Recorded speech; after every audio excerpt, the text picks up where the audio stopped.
सुप्रभात, जय हिंद, जय भारत, वंदे मातरम। आप सभी सम्मानित शिक्षक गणों और देशवासियों का मेरे YouTube चैनल पर हार्दिक स्वागत और अभिनंदन। हमें ऐसी शिक्षा चाहिए जिससे चरित्र का निर्माण हो, मन को शांति बढ़े, बुद्धि का विकास हो और मनुष्य अपने पैर पर खड़ा हो सके। स्वामी विवेकानंद जी के द्वारा दिया गया मधुर सुविचार। सम्मानित शिक्षक गणों के लिए मिशन प्रेरणा शिक्षण संग्रह शिक्षक हस्त पुस्तिका कंपेंडियम भाग 2 से सहायक उद्देश्यपूर्ण वीडियो। इससे पहले आप भाग 1 वीडियो मेरी देख चुके हैं, नहीं देखे हैं तो आप मेरे वीडियो को देख सकते हैं। आइए दूसरी वीडियो की शुरुआत करते हैं।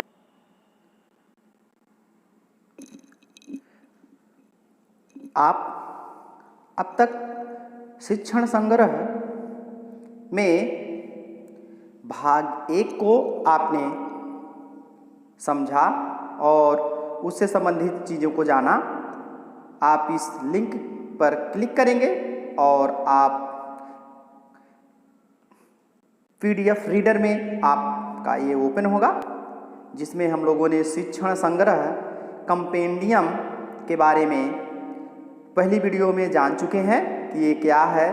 इसके बारे में पूरी जानकारी हासिल कर चुके हैं। यदि अगर आपको मेरी पहली वीडियो चाहिए तो आपको मेरे चैनल के प्लेलिस्ट में आपको मिल जाएगी, या मैं इस वीडियो के अंत में आपको इसके आगे की वीडियो का लिंक दे दूंगा और इस प्रकार से आप वीडियो के अंत में आप कार्ड्स के रूप में वहाँ पर आपको मौजूद होगी, जहाँ से आप मेरी इसके पहले वाली वीडियो को देख सकते हैं। तो चलिए शुरू करते हैं। शिक्षण संग्रह कंपेंडियम शिक्षक हस्त पुस्तिकाएँ के बारे में जानने का प्रयास करते हैं। इसके बारे में हम लोग जान चुके हैं कि इसके संक्षिप्त परिचय एवं उद्देश्य के बारे में जान चुके थे, जिसमें 3 बातों पर आधारशिला, ध्यानाकर्षण और शिक्षण संग्रह की बात की गई थी। इसके बाद हम लोगों ने शिक्षक हस्त पुस्तिकाएँ 19 और 20 के बारे में जाना था, 2019-20। इसमें हम लोग संरक्षण के बारे में जाना, निर्देशन के बारे में जाना था, संकल्पना के बारे में जाना था, परामर्श, समन्वय, संपादक, लेखक मंडल, तकनीकी सहयोग, चित्रांकन इत्यादि के बारे में हम लोग जाना था। इसके बाद योगी आदित्यनाथ जी, माननीय श्री मुख्यमंत्री जी के बारे में भी संदेश उनका जो था, इन्होंने RTE एक्ट 2019 के बारे में बात की थी, जिसके बारे में हम लोगों ने जाना। इसके बाद हम लोगों ने डॉक्टर सतीश चंद्र द्विवेदी के बारे में जाना था, इनका संदेश जो था इसके प्रति। इसके बाद हम लोगों ने रेणुका कुमार जो अपर मुख्य सचिव बेसिक शिक्षा थी, उनके संदेश को भी जाना था। इसके बाद हम लोगों ने मनीषा त्रिघाटिया के बारे में जाना था, जो सचिव बेसिक शिक्षा उत्तर प्रदेश शासन लखनऊ की, इनके संदेश को भी देखा था। इसके बाद हम लोगों ने प्राक्कथन के बारे में जो 3 बातों पे फोकस किया गया था, ध्यान आकर्षण, आधारशिला और शिक्षण संग्रह के बारे में, इसके बारे में भी हम लोगों ने जाना। इसके बाद जो इसमें मेन था, जिसे आप इसमें क्या क्या चीज़ें पढ़नी थी, वो अनुक्रमणिका के बारे में जाना था, जो विषय वस्तु था, जिसमें हमने इसके बारे में भी पूरा चर्चा कर लिया था। भाग 1 में के बारे में बताया कि इसमें क्या क्या चीज़ें आपको पढ़नी है। इसके बाद भाग 2 के बारे में पूरी डिटेल बताया, क्या क्या चीज़ें आपको इसमें दी गई हैं। इसके बाद भाग 3 के बारे में बताया।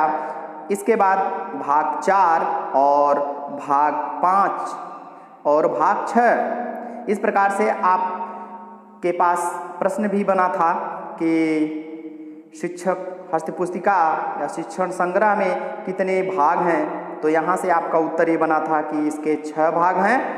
इसके बारे में भी पूरी जानकारी हम लोग हासिल कर चुके हैं। इसके बाद मैंने आपको जो पहला भाग था, पहली वीडियो मेरी थी, उसमें मैंने भाग 1 के विस्तृत हम लोगों ने इसके बारे में जानकारी दी आपको कि शिक्षण संग्रह की अवधारणा एवं आवश्यकता क्या थी।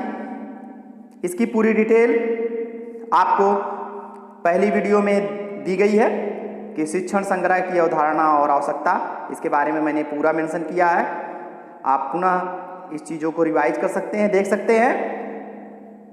आप शिक्षक संग्रह का उपयोग कैसे करेंगे। इसके साथ साथ हम लोगों ने जाना शिक्षण संग्रह की गतिविधियों की अनुश्रवण योजना।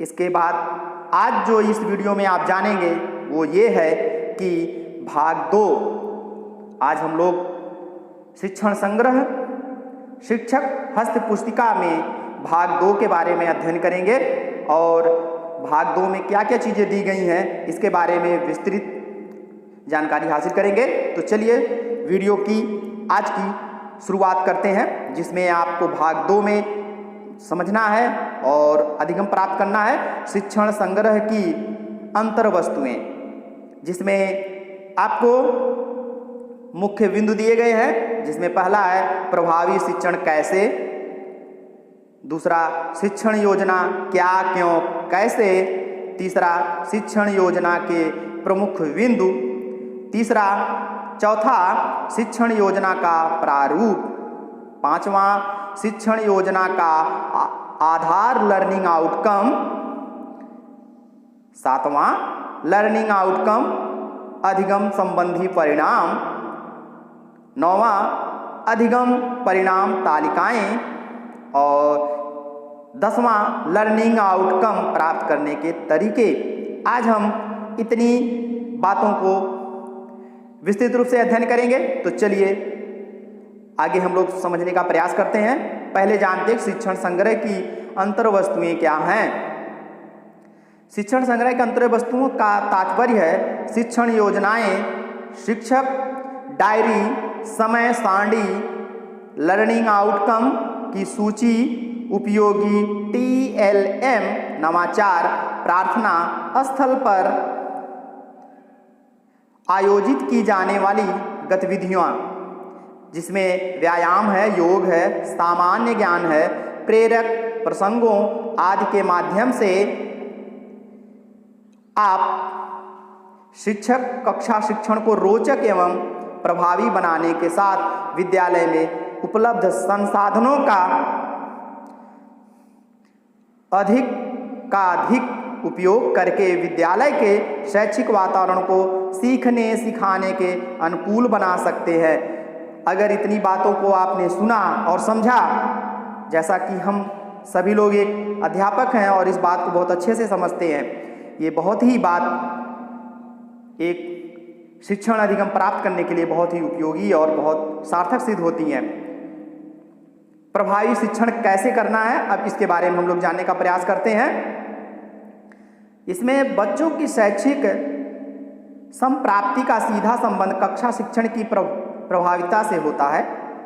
बच्चों व्यक्तित्व के समुचित विकास में संज्ञानात्मक विकास, जिसमें ज्ञान, समझ, सीखने की स्पष्टता, भावनात्मक विकास, जिसमें भाव, रुचियां, आदतें तथा क्रियानात्मक विकास, जिसमें रचनात्मकता, सृजनात्मकता एवं कौशल का होना आवश्यक है, जिसके लिए प्रभावी कड़ी शिक्षण है।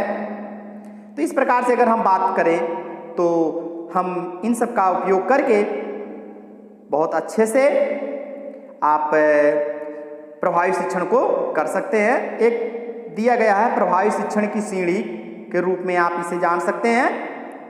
तो आइए जानते हैं कि प्रभावी शिक्षण की सीढ़ी क्या है। बच्चों के सीखने की प्रक्रिया को सहज, सरल एवं बाल केंद्रित बनाते हुए अस्थायी अधिगम हेतु अंग्रेजी के 26 अक्षरों को प्रभावी शिक्षण की सीढ़ी की तरह निम्नवत प्रयोग किया गया है। इसके आप देखिए बहुत अच्छे से बताया गया है। ए से ABC, जैसा कि आप अल्फाबेट देख रहे हैं, इसमें A फॉर एक्टिव इन्वॉल्वमेंट, जिसे सक्रिय भागीदारी बोलते हैं। V फॉर विजी क्लासरूम, जिसे बोलते हैं व्यस्त कक्षा। और C फॉर कोऑपरेटिव लर्निंग, जिसे कहते हैं सहभागी या सहयोगी अधिगम। तो आपने देखा ABC के माध्यम से अगर इन तीनों चीज को हम ध्यान दें, सक्रिय भागीदारी A फॉर, V फॉर व्यस्त कक्षा और C फॉर सहयोगी या सहभागी अधिगम, अगर इन तीनों को ध्यान में रखते हुए हम करें तो बहुत ही अच्छे से हम प्रभावी शिक्षण कर सकते हैं और इसे ही प्रभावी शिक्षण की सीढ़ी कहते हैं। आइए जानते हैं प्रभावी शिक्षण के तरीके। प्रभावी शिक्षण के तरीके क्या हैं, इसके बारे में हम जानने का प्रयास करते हैं। गुणवत्तापूर्ण शिक्षा उपलब्ध कराने में प्रभावी शिक्षण एक प्रमुख तत्व है। बच्चों को सही मायने में अधिगम की संप्राप्ति तभी होती है जब शिक्षक द्वारा प्रभावी शिक्षण किया जाता है। शिक्षण को प्रभावी कैसे बनाएंगे, इसके लिए शिक्षण संग्रह कंपेंडियम में निम्नवत तरीकों को सम्मिलित किया गया है। आइए जानते हैं क्या कंपेंडियम में आपको सम्मिलित किया गया और बताया गया है। देखिए यहाँ पर बहुत ध्यान से आकर्षक तरीके से आपको A से लेके Z तक की बातें की गई हैं। यही हमारी प्रभावी सीढ़ी है और अगर हम इस प्रभावी सीढ़ी को समझ जाते हैं तो हम बहुत अच्छे तरीके से प्रभावी शिक्षण कर सकते हैं। चलिए मैं आपको अब जूम कर करके एक को दिखाता हूँ कि क्या है।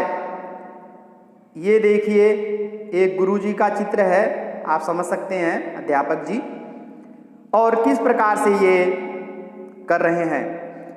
ए से एक्टिव इन्वॉल्वमेंट जिसे बोलते हैं सक्रिय भागीदारी के आगे दिया गया है बी बिजी क्लासरूम व्यस्त कक्षा, इसके बाद सी कोऑपरेटिव लर्निंग सहयोगी सहभागी अधिगम, डी से डेमोन्स्ट्रेशंस जिसे बोलते हैं कार्य प्रदर्शन, ई फॉर यहाँ पर आप देखेंगे दाहिने से नहीं, अब आप दाहिने से ही चलेंगे।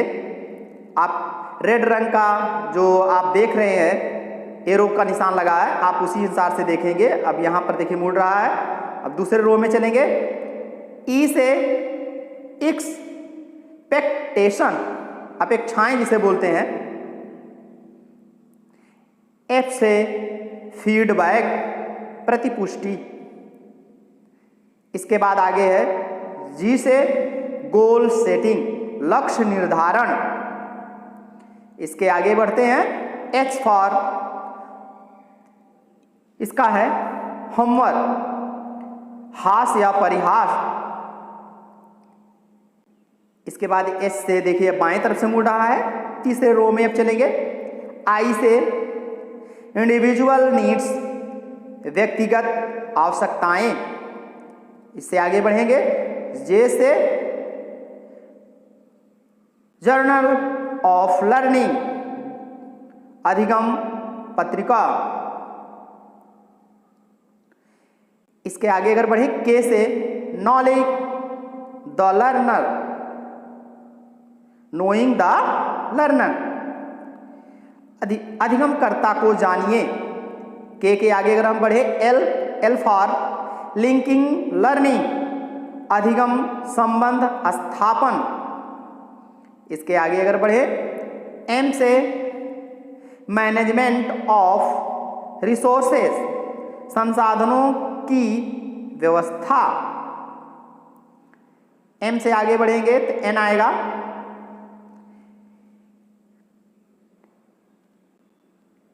एन फॉर दिया गया है नेगोटिएशन परस्पर बातचीत करना, इसके बाद ओ फॉर आउटडोर लर्निंग कक्षा के बाहर अधिगम गतिविधियां, आगे बढ़ेंगे P for praising and encouraging प्रशंसा और प्रोत्साहन, पी से आगे बढ़ेंगे क्यू आएगा।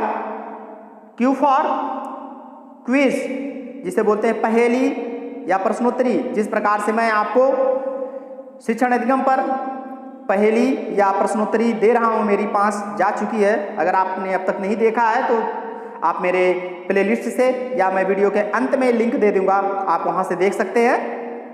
क्योंकि आगे बढ़े तो R, responsibilities for own learning, अधिगम का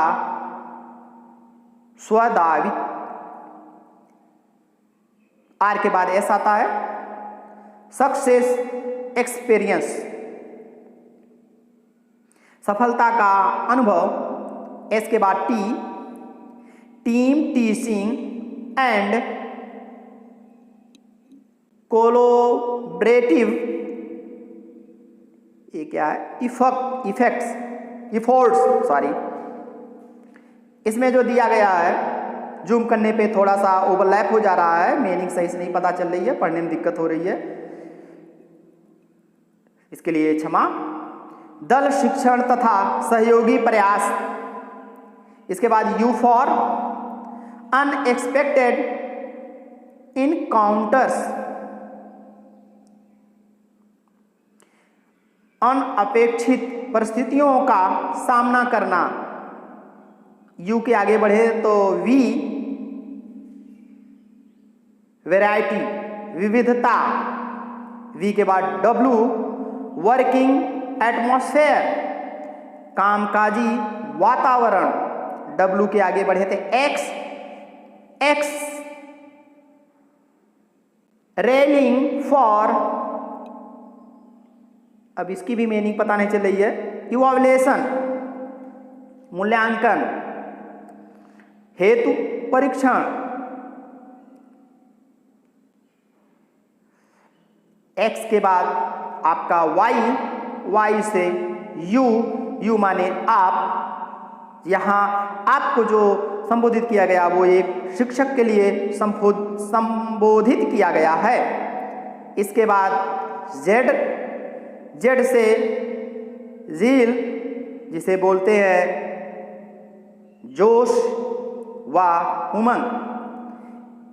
और अंत में अगर ए से लेके जेड तक को अगर हम प्रभावी शिक्षण गतिविधियों को अपना लेते हैं तो हमारा एक आदर्श शिक्षण होगा, और जिसे प्रभावी शिक्षण या इफेक्टिव टीचिंग कहेंगे।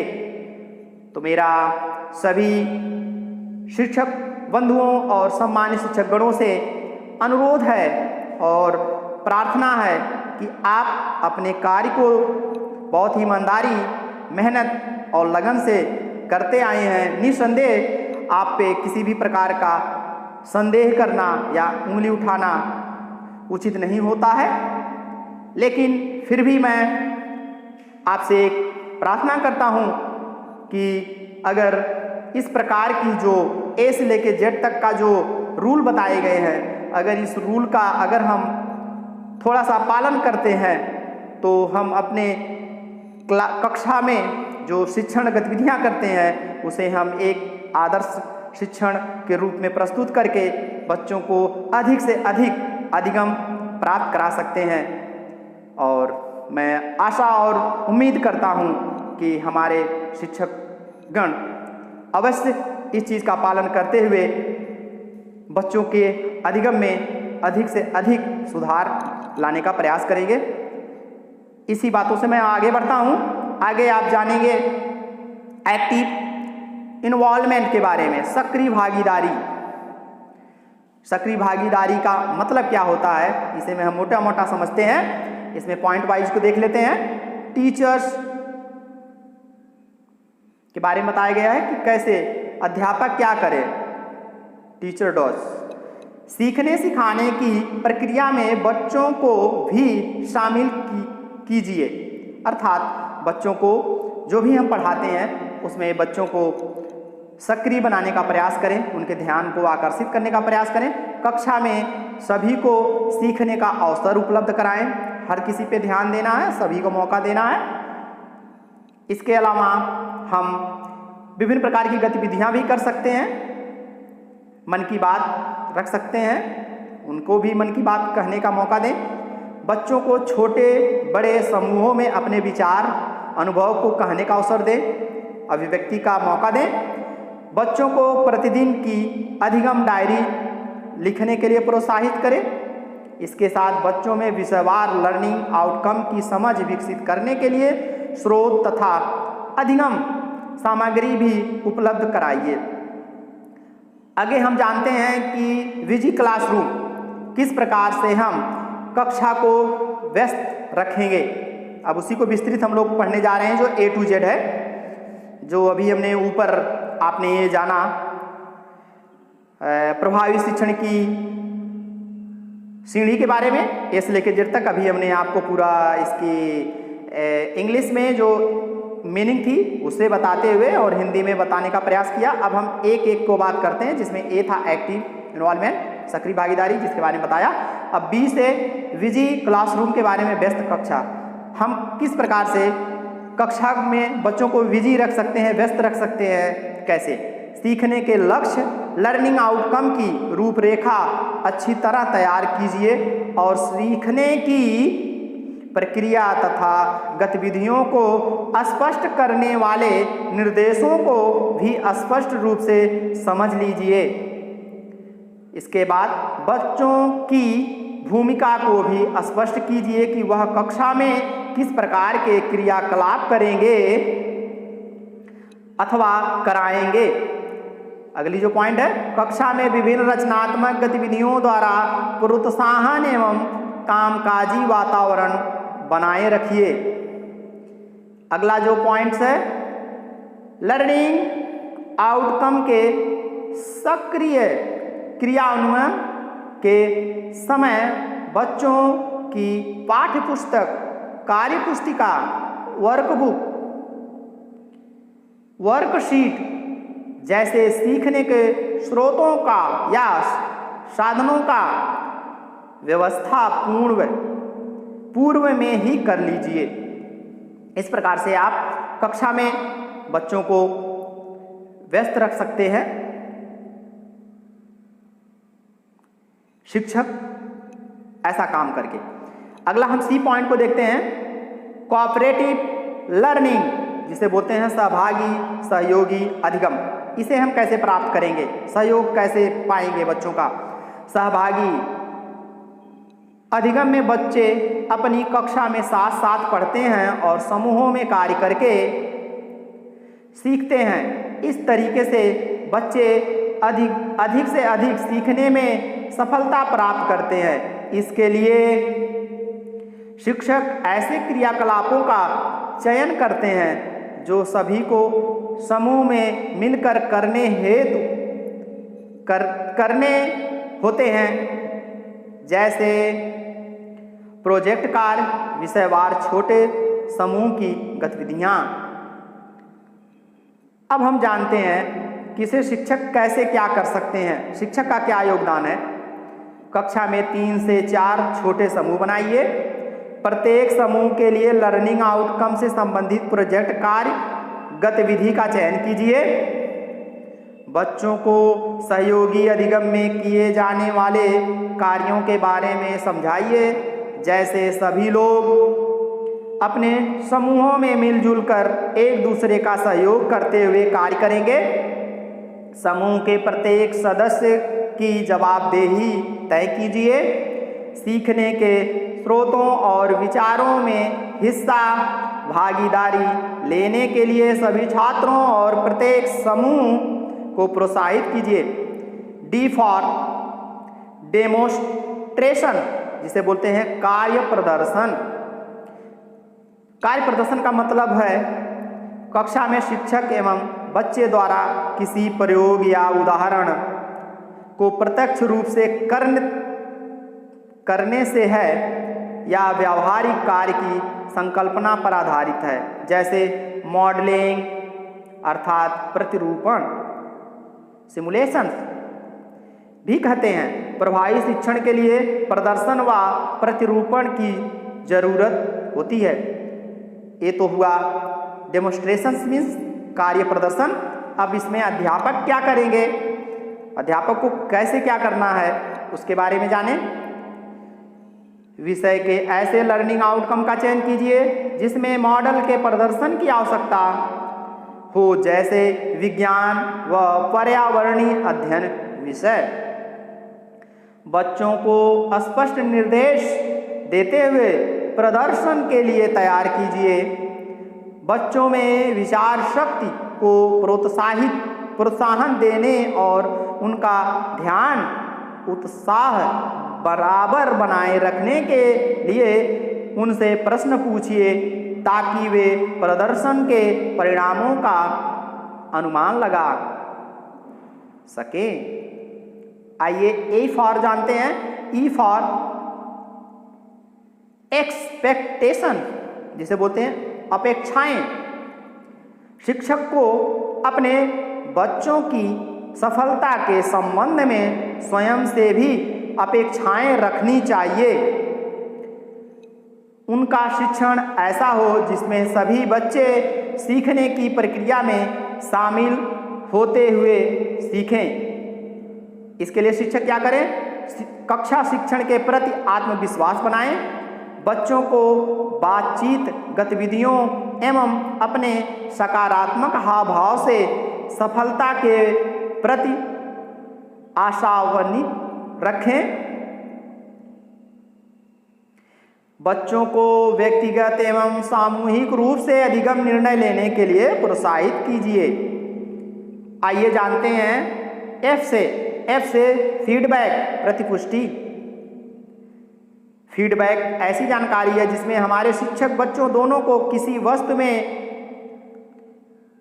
समझ का पता चलता है। इसके साथ ही यह भी ज्ञात होता है कि जिस लर्निंग आउटकम के उद्देश्य को हम प्राप्त करना चाहते हैं उसकी संप्राप्ति की सीमा तक होती है। आइए इसमें अध्यापक को क्या करना है? बच्चों को तुरंत फीडबैक दीजिए, किंतु ध्यान रखें बच्चों पर इसका नकारात्मक प्रभाव ना पड़े। बच्चों को उनकी प्रगति के अनुरूप व्यक्तिगत या सामूहिक रूप से फीडबैक दीजिए। कब और कहां व कैसे फीडबैक देना है इसका चयन आप स्वयं कीजिए और औपचारिक व अनौपचारिक दोनों तरीके से बच्चों का फीडबैक दीजिए, जैसे कि क्विज के माध्यम से, औपचारिक एवं मुस्कुराहट, थपथपाहट जैसे प्रोत्साहनों से अनौपचारिक फीडबैक दीजिए।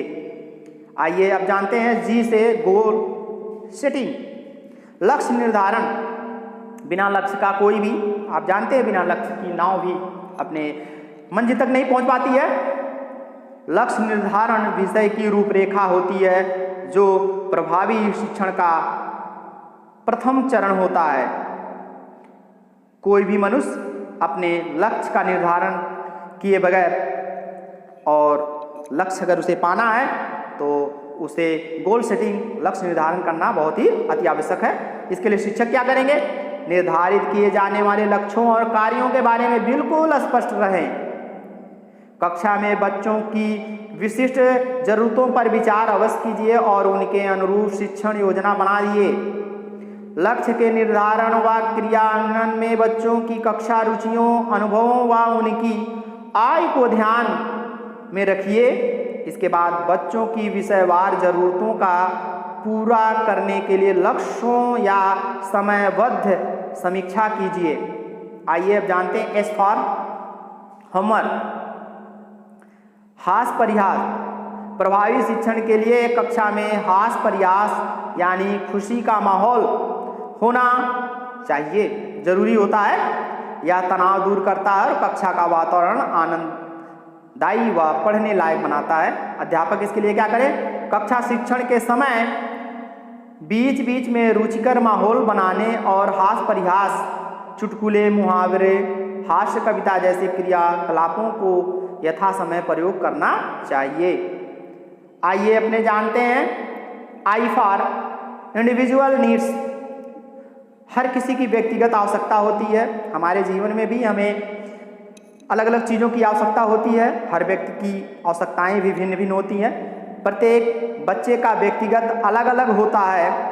सभी की आवश्यकताएं एवं ज़रूरतें भी अलग अलग होती हैं। इसलिए प्रभावी शिक्षण के दौरान सभी बच्चों की दायित्व, योग्यताओं,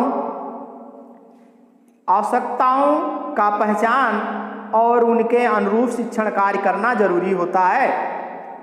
इसके लिए अध्यापक क्या करेंगे? कक्षा में सभी बच्चों का व्यक्तिगत जरूरतों का ध्यान रखेंगे, बच्चों के व्यवहार का अवलोकन करेंगे, उनके सामर्थ्य तथा उनके सीखने की इच्छा के अनुसार कार्य करेंगे, लर्निंग आउटकम को सीखने में आने वाली कठिनाइयों को ध्यान में रखेंगे, बच्चों के अभिभावकों से भी उनकी व्यक्तिगत आवश्यकताओं को जानिए और निर्देश भी दीजिए, बच्चों को आपसी बातचीत और एक दूसरे की सहायता लेने व देने के लिए प्रोत्साहित कीजिए। जे फॉर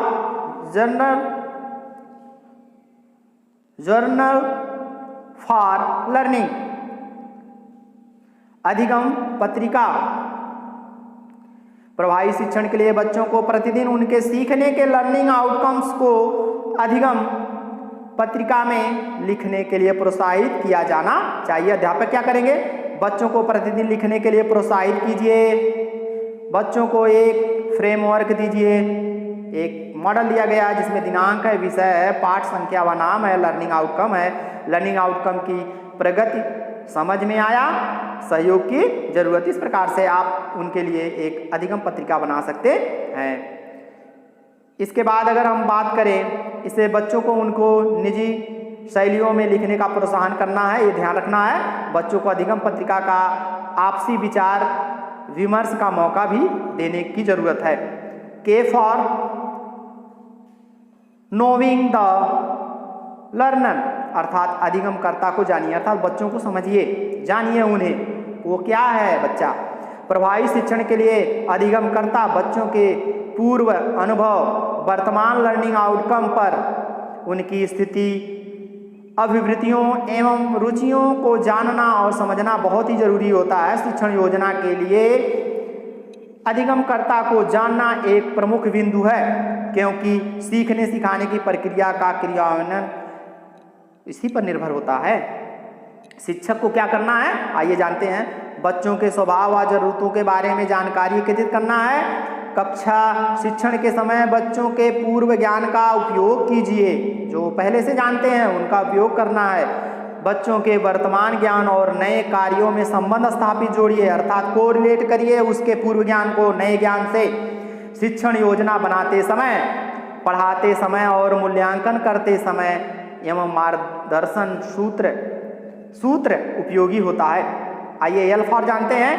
लिंकिंग लर्निंग, अधिगम संबंध स्थापन करना, सीखने की प्रक्रिया का विषय वस्तुओं के परस्पर संबंध स्थापना पर निर्भर करती है। ये हमेशा सरल रेखी नहीं होती है, बल्कि इसमें अधिगम हमारे चारों तरफ से कार्यों को कई श्रृंखलाएं शामिल होती हैं। शिक्षक को क्या करना है?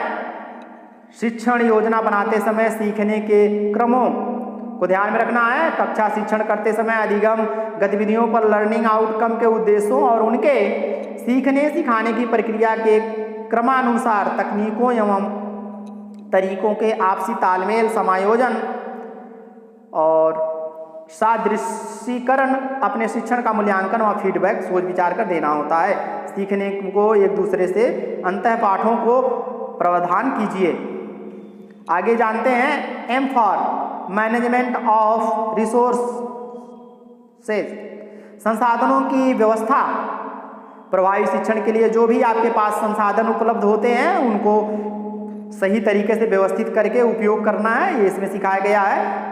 समय प्रबंधन का एवं बच्चों के शिक्षण संसाधन के रूप में उपयोग करने की बात की गई है, जिसमें बताया गया है कि शिक्षक को क्या करना है। समय को कक्षा संसाधन के रूप प्रयोग कीजिए, बच्चों का शिक्षण अधिगम के साधन के रूप में उपयोग कीजिए। वह कक्षा में बच्चों की बैठक व्यवस्था को लर्निंग आउटकम के आधार पर तय कीजिए, जैसे तत्वों के नाम व उनके प्रतीकों को सिखाना है तो बच्चों को उनके अनुक्रमांक के अनुसार 1 यानी हाइड्रोजन, 2 यानी हीलियम, 3 यानी लिथियम, इस प्रकार से आप अनुक्रमांक तय की संख्या वाले बच्चे को तय करें।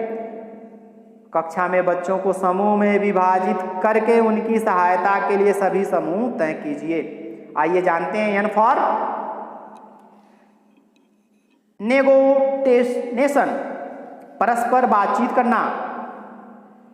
बातचीत एक तरीका है जिसके माध्यम से शिक्षक व बच्चे आपसी विचारों का आदान प्रदान करते हैं। बातचीत के दौरान बच्चों के अनुभवों से शिक्षण कार्य की शुरुआत करने से आपका शिक्षण प्रभावी होता है। शिक्षक को क्या करना है, बातचीत हमेशा लर्निंग आउटकम से संबंधित हो।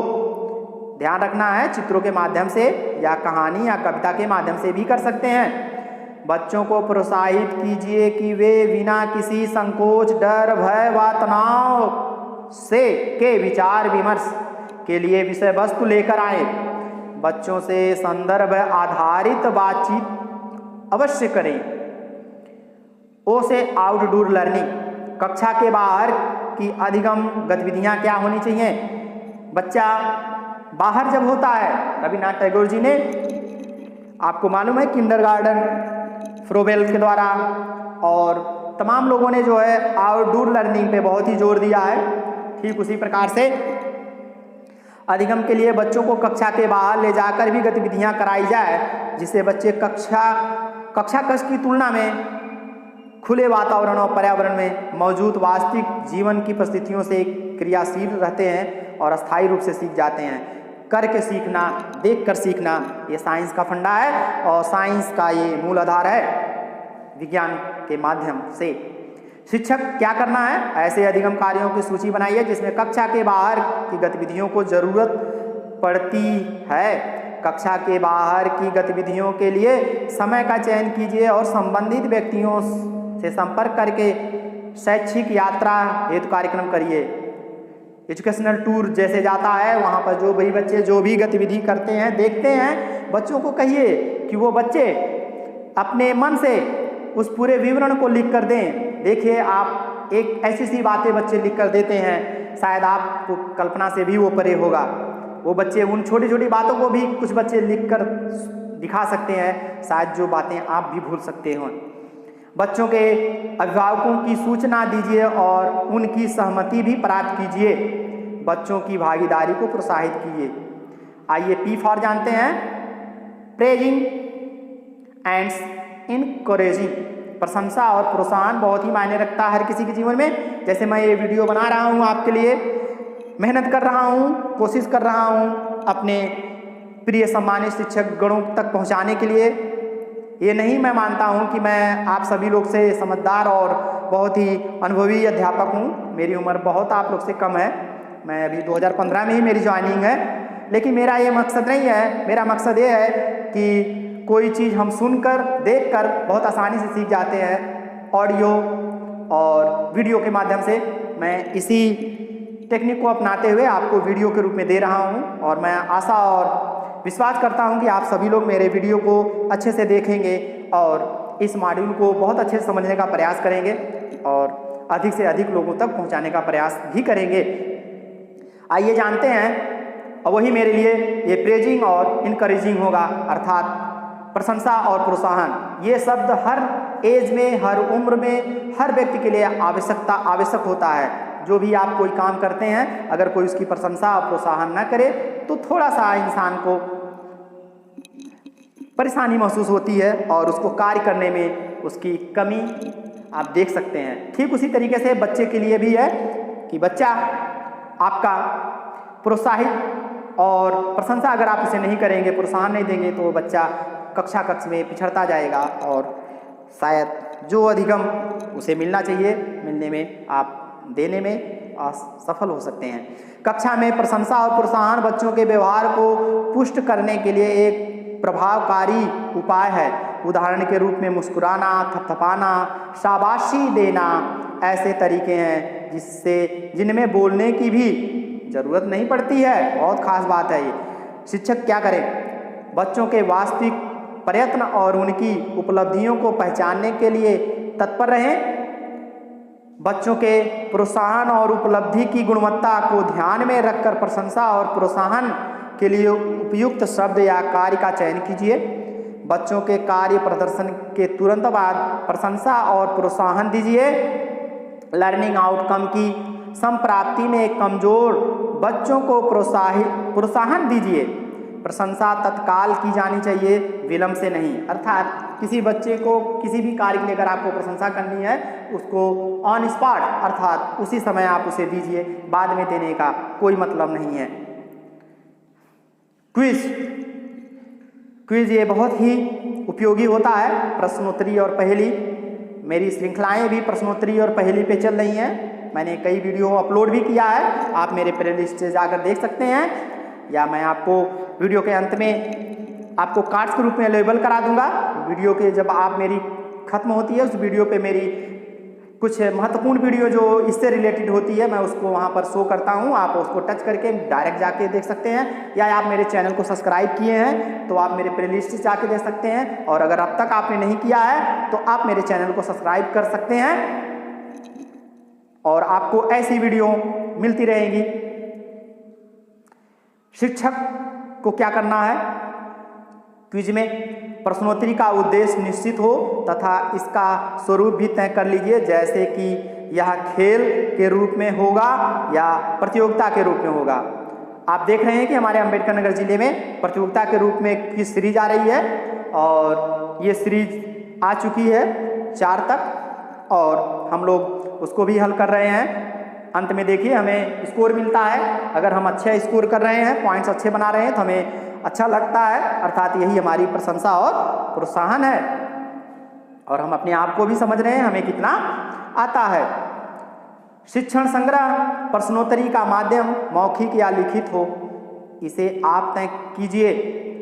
बच्चों को स्वयं त्रुटि सुधारने और प्रश्नोत्तरी में अंक हासिल करने के लिए प्रोत्साहित कीजिए। योजना के मुताबिक प्रश्नोत्तरी को संगठित कीजिए।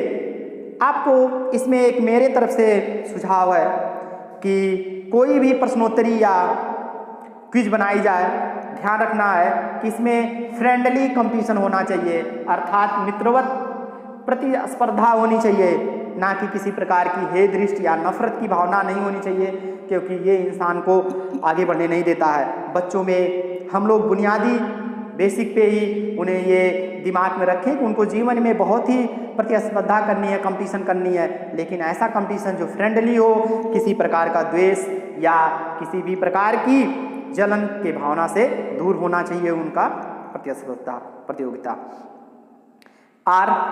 और इसमें एक खास बात है कि आपको किसी भी प्रकार के बच्चों के साथ अनदेखी नहीं करनी है। वास्तविकता का ध्यान में रखते हुए आप जिस बच्चे की जो योग्यता या जिस अनुसार से उसे जो चीज़ मिलता है उसे आप देने का प्रयास करेंगे। आप अपना व्यक्तिगत किसी बच्चे को बहुत ज़्यादा मानना या बहुत ज़्यादा प्रोत्साहित से आप बचें और वास्तविक रूप से जो बच्चे की क्वालिटी है उसे दीजिए, क्योंकि अगर एक अच्छा बच्चे को अगर हम उसके क्वालिटी के अनुसार से नहीं करते हैं अपने व्यक्तिगत कारणों या किसी भी वजह से, तो उस बच्चे के अंदर इनकरेजमेंट होता है और वो बच्चा अपने जीवन में पिछड़ सकता है। अब जानते हैं आर फॉर है रिस्पॉन्सिबिलिटी फॉर ओन लर्निंग। अधिगम का स्वदायित्व, स्वयं की धारणा और व्यक्तिगत नियंत्रण अधिगम के स्वदायित्व बोध क्षमता पर आधारित है। जो बच्चे अपनी पढ़ाई लिखाई की जिम्मेदारी स्वयं उठाते हैं वे सीखने में ज़्यादा सफल होते हैं। इसमें शिक्षक को क्या करना है, बच्चों को समझने और प्रोत्साहित करिए, बच्चों में अधिगम की जिम्मेदारियों का विकास कराइए, बच्चों में उनके स्वसम्मान व स्वधारणा को बढ़ाइए, बच्चों को अधिगम की उन प्रणालियों को पहचान में सहायता दीजिए, बच्चों में अंदर सीखने के लिए स्वदायित्व बोध का विकास करिए। आइए जानते हैं एस फॉर सक्सेस एक्सपीरियंस, सफलता का अनुभव। सफलता ही सफलता को जन्म देती है। बहुत अच्छी बात है, अगर हमें सफल होना है तो सफलता ही हमें सफलता का जन्म देती है। सफलता सीखने वाले के पूर्व ज्ञान, काम पूरा करने के लिए उपलब्ध समय और बच्चों की समस्याओं का समाधान करने की क्षमता पर आधारित होता है। जब बच्चे विश्वास के साथ सीखने के लिए आगे बढ़ते हैं तो उनकी सफलता ही संभावनाएं प्रबल हो जाती है। आप जानते हैं कि हम कोई भी कार्य करते हैं तो सभी का लक्ष्य होता है कि हम सफल हों, लेकिन कभी कभी ऐसा नहीं होता है, हम असफल होते हैं तो हमें उससे निराश नहीं होना होता है, बशर्ते हमें ये देखना है कि हमारे असफल होने के पीछे हमारे क्या कारण हैं। उन कमियों को जानने का प्रयास करिए और आगे आप उसमें सुधार करते हुए आप सफलता पाने का प्रयास करें। शिक्षक को क्या करना है? शिक्षण में सफलता के अनुरूप ही योजना बनाएं। सीखने के कार्यों का विभाजन छोटे छोटे कार्यों में कीजिए। ये कार्य आसान एवं चुनौतीपूर्ण होते हैं। बच्चों को इस प्रकार की सहायता दीजिए कि वे अपनी समस्या का समाधान स्वयं करते हुए सफलता का अनुभव करें। बच्चों की सफलता प्राप्ति पर उनके साथ खुशियां मनाएं। बच्चों को हमेशा प्रोत्साहित कीजिए जिससे वह सफल हो सके। आइए जानते हैं T for team teaching and collaboration efforts, दल शिक्षण तथा सहयोगी प्रयास। टीम टीचिंग के बारे में आप बहुत अच्छे से जानते हैं। एक साथ लोग मिलकर कई चीज़ों को पढ़ाते हैं। विषय से संबंधित दल शिक्षण के लिए सहयोगी प्रयास की जरूरत होती है। सभी शिक्षकों को एवं बच्चों के लिए उपयोगी तथा लाभप्रद सहयोगी अधिगम हेतु तो दल शिक्षण का प्रयोग करना चाहिए। जानिए टीचर को क्या करना है। कक्षा शिक्षण में अपने विषय के सहयोगी शिक्षकों से बातचीत करिए, आपस में एक दूसरे से तालमेल बिठाकर अपनी टीम को बनाइए और हिस्सा बनिए। स्थानीय व्यक्तियों और अभिभावकों एवं अन्य सहयोगियों को अपना बनाने के स्तर से लेकर भी आप सभी स्तरों में शामिल करने का प्रयास कर सकते हैं। शिक्षण शैक्षिक प्रयासों एवं नवाचारों से एक दूसरे को सहयोग तथा समर्थन प्रदान कर सकते हैं। आइए जानते हैं यू फॉर अनएक्सपेक्टेड इनकाउंटर्स, अनपेक्षित परिस्थितियों का सामना करना। हम सभी लोग आपने देखा, जैसे अभी आज मैंने न्यूज़ पढ़ा और रिजल्ट आया, उस रिजल्ट में एक रिक्शे चालक ऑटो चालक के बच्चे ने जो है पूरे टॉप किया। तो कहीं ना कहीं आप देख रहे हैं बहुत से लोग होते हैं जिनके माँ बाप बहुत हाई फाई हैं, अच्छी सुविधाएं देते हैं, पढ़ने के लिए हर प्रकार की आप टेक्निकल चीज़ों का भी उपयोग करते हैं, मोबाइल कंप्यूटर इत्यादि मल्टीमीडिया। लेकिन एक से एक वीआईपी पैसे उच्च श्रेणी की कोचिंग को भी ज्वाइन करते हैं, लेकिन शायद वो उस मुकाम को भी नहीं पाते हैं, क्योंकि इंसान अनपेक्षित परिस्थितियों से जब लड़ता है तब वो जीवन में एक बहुत अच्छे तरीके से वो सफल हो सकता है। और जब इस प्रकार से अगर कोई अनएक्सपेक्टेड एनकाउंटर्स, अनपेक्षित परिस्थितियों से लड़कर जब आगे बढ़ता है तो ये उसकी सच्ची जीत होती है। और ऐसा इंसान जीवन में कभी रुकता नहीं है, कभी पिछड़ता नहीं है। ऐसे लोगों को जो इस प्रकार से हमें साबित करते हैं और इस प्रकार से अनपेक्षित परिस्थितियों में भी सफल होते हैं, ऐसे महान लोगों को हम सलाम करते हैं। और ऐसे लोग एक मिसाल के रूप में होते हैं जो ऐसे बच्चों को या ऐसे इंसान को जीवन में आगे बढ़ने के लिए प्रेरणा देते हैं। हम लोग को भी ऐसा ही करना चाहिए। बच्चों के अंदर भी इस प्रकार की परिस्थिति उत्पन्न करनी चाहिए कि बच्चा अगर परिस्थितियाँ अनुकूल नहीं है, प्रतिकूल, तो तब भी हमें उनको आगे बढ़ने का मौका देना चाहिए और प्रयास कराना चाहिए। कक्षा में अनपेक्षित परिस्थितियों को एक चुनौती के रूप में स्वीकार करना होता है। ऐसी परिस्थितियों में बिना किसी पूर्वाग्रह या गुस्से का अनुभव किए अपनी प्रतिक्रिया दीजिए, चाहे वह आपके विद्यालय में कुछ व्यक्तियों या समूह द्वारा ही क्यों ना उत्पन्न की जाए। ऐसा माहौल आप बहुत ही देखते हैं। आइए जानते हैं वी फॉर।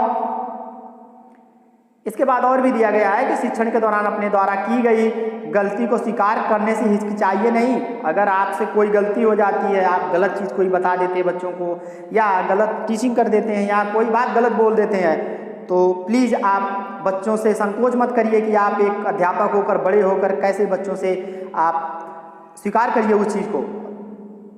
इसके बाद अनपेक्षित प्रसंगों को कभी भी विवाद का विषय मत बनाइए और किसी भी प्रकार का विवाद ध्यान रखना है कि कोई विवाद ना बने।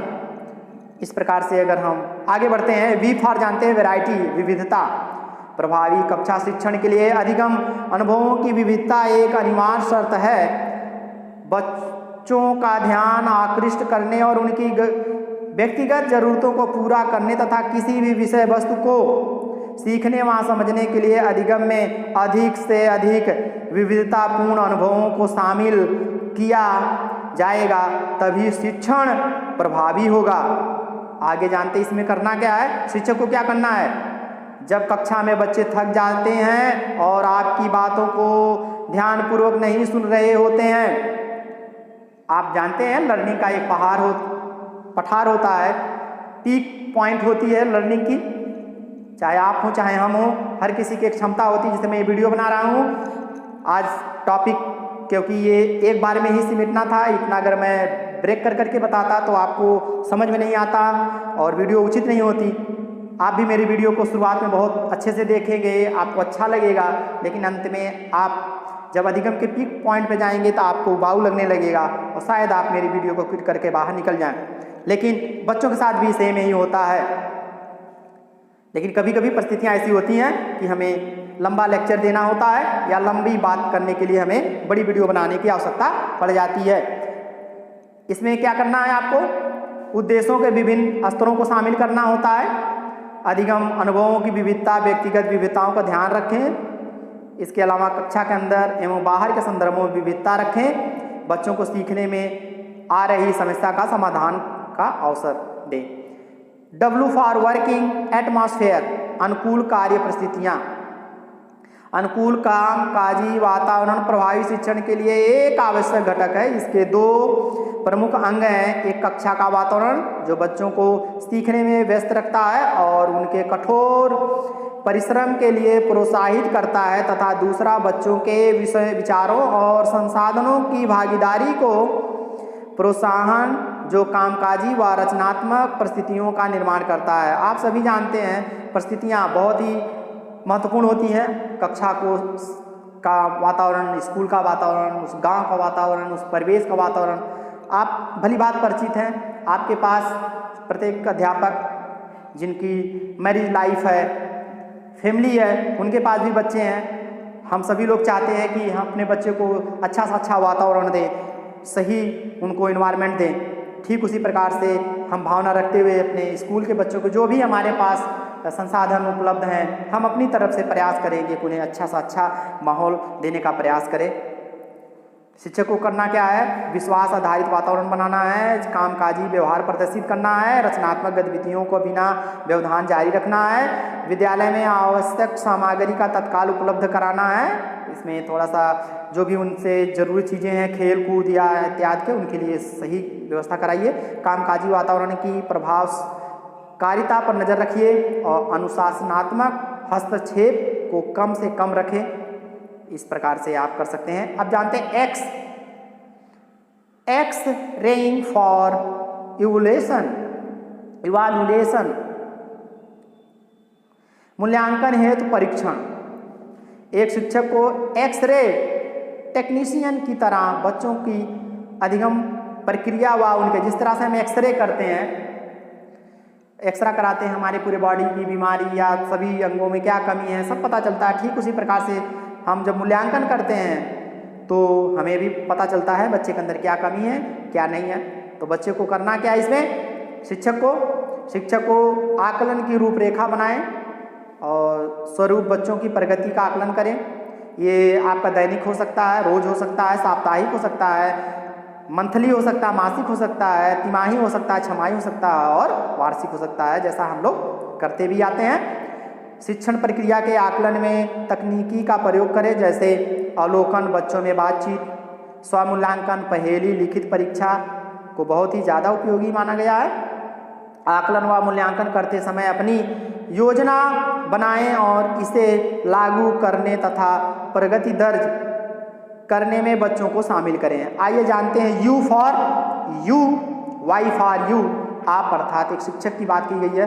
अपनी कक्षा में आप प्रभावी शिक्षक की कुंजी हैं, अध्यापक ही कुंजी है।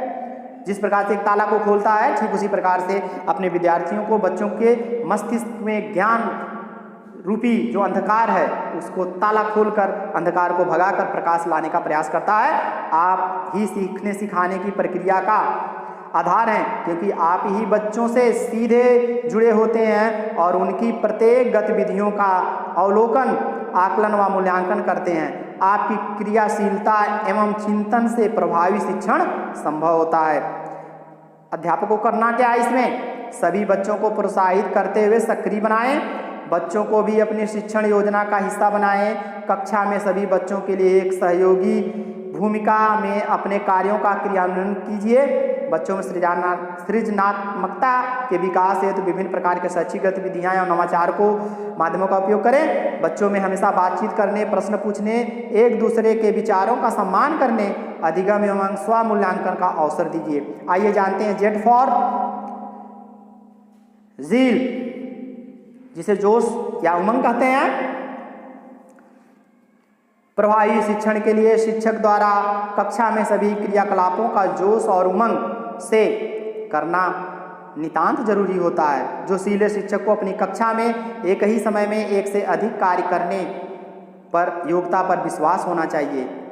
आइए जानते हैं, और इस प्रकार से लर्निंग आउटकम की संप्राप्ति अच्छे से की जा सकती है। शिक्षक को करना क्या है? शिक्षक के लिए सदैव तैयार रहे, कभी भी कक्षा में हिचकिचाहट के साथ प्रवेश ना करें, किसी भी व्यक्तिगत समस्या बहस का बोझ कभी भी अपने कक्षा में मत लें, सदैव मुस्कुराते हुए प्रवेश कीजिए, हंसता हुआ चेहरा, सदा हंसते रहिए, मुस्कुराते रहिए, हमेशा बच्चों की ज़रूरतों के प्रति संवेदनशीलता का भाव और सफलता से आशीर्वाद के साथ कक्षा में प्रवेश कीजिए, सीखने के प्रति सभी बच्चों को प्रोत्साहित कीजिए तथा बच्चों की सफलता और उपलब्धि खुशियां मनाइए। कक्षा में हास प्रयास का विवेकपूर्ण उपयोग कीजिए और कक्षा में सफलता के प्रति विश्वास रखिए और बच्चों के उत्साह को निरंतर बनाए रखिए। तो इस प्रकार से हम सभी लोगों ने जाना ए से लेकर जेड तक, जिसके बारे में विस्तृत हमने जाना। वीडियो बहुत लंबी हो गई इस टॉपिक को समझने में, क्योंकि अगर मैं इस वीडियो को समझाने का प्रयास नहीं करता तो इस वीडियो का बनाने का कोई उद्देश्य नहीं होता मेरा। उपसंहार में आप सीधे से जान सकते हैं कि मैं कल से नहीं, आज से ही अपने शिक्षण कार्य को बाल केंद्रित बनाऊंगा, ये कहने का अर्थ है। इसके बाद आज हम लोग इस वीडियो में जाने इतनी बातें।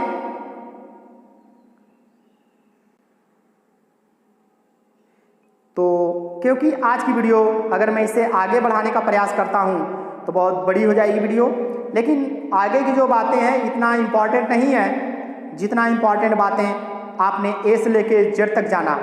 तो मैं आशा और विश्वास करता हूं कि आप मेरे इस लंबी वीडियो को भी आप शुरू से लेकर अंत तक देखेंगे और समझने का प्रयास करेंगे। वीडियो देखने के लिए आप सभी लोगों का तहे दिल से बहुत बहुत शुक्रिया, धन्यवाद, थैंक्स। और आप मेरे इसी वीडियो को, इसकी अगली सीरीज को भी देखने का प्रयास करें। आपका वीडियो देखने के लिए बहुत बहुत धन्यवाद। आप मेरे चैनल से जुड़े रहे, आपको तमाम ऐसी जानकारी मिलती रहेगी।